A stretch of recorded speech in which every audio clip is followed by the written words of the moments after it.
There are two views of the Israeli military, what you hear in most of the media and the truth. I'm going to tell you the truth. I was the commander of British forces in Afghanistan. I have fought in combat zones around the world, including Northern Ireland, Bosnia, Macedonia and Iraq. I was also present throughout the conflict in Gaza in 2014. Based on my experience and on my observations, the Israel Defense Force, the IDF, does more to safeguard the rights of civilians in a combat zone than any other army in the history of warfare. Why is this so? Firstly, Israel is a decent country with Western values run on democratic principles. Israel has no more interest in war than Belgium does. In fact, Israel has never started a war. The only reason it ever goes to war is to defend itself.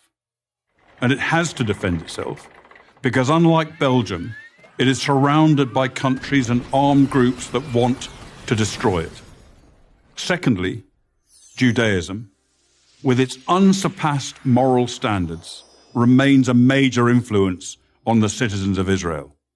I say this as a non-Jew. Thirdly, the army is composed overwhelmingly of citizen soldiers. Israel's a small country with a small professional army. To fight a war, it depends on its conscripts and its reservists. These are ordinary citizens, from professors to plumbers, called upon to defend their homes.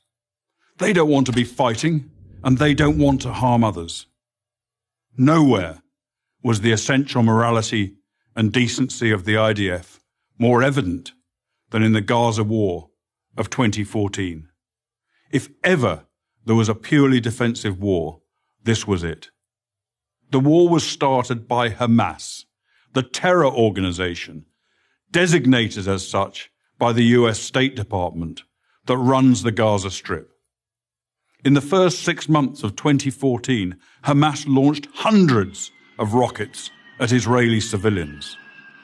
After repeated warnings from Israel to stop, the Israeli Air Force finally conducted precision strikes to halt the rocket fire, and the IDF advanced into Gaza to destroy a network of terror tunnels that Hamas had constructed to attack Israeli communities near the Gaza border.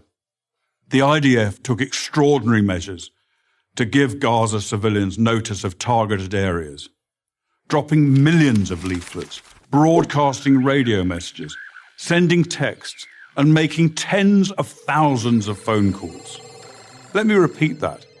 The Israelis called Gazans on their cell phones and told them to leave their residences and move to safety. Never in the history of warfare has an army phoned its enemy and told them where they're going to drop their bombs. Many IDF missions that could have taken out Hamas military capabilities were aborted to prevent civilian casualties, increasing the risk to Israeli citizens and soldiers. Despite all of this, of course innocent civilians were killed. Every war is chaotic and confusing, and mistakes are frequent. But mistakes are not war crimes. Hamas, on the other hand, committed war crimes as official government policy. Hamas deliberately positioned its military assets among the civilian population, hiding weapons in schools and hospitals, and placing rocket launchers alongside apartment buildings, then forced those civilians to stay in areas they knew would be attacked. They also instructed their people to report the lie that every Gazan killed was a civilian, even if they were actually fighters. And if there were no civilian deaths, Hamas made them up.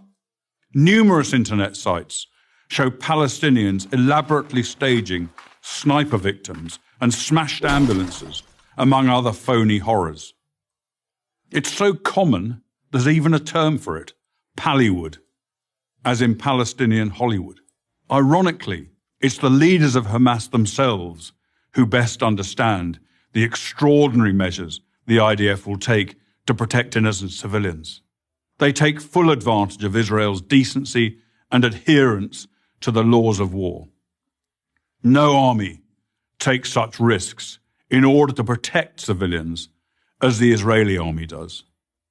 I say this as a professional soldier. I say it because it's true, and people who care about truth should know it. I'm Colonel Richard Kemp for Prager University.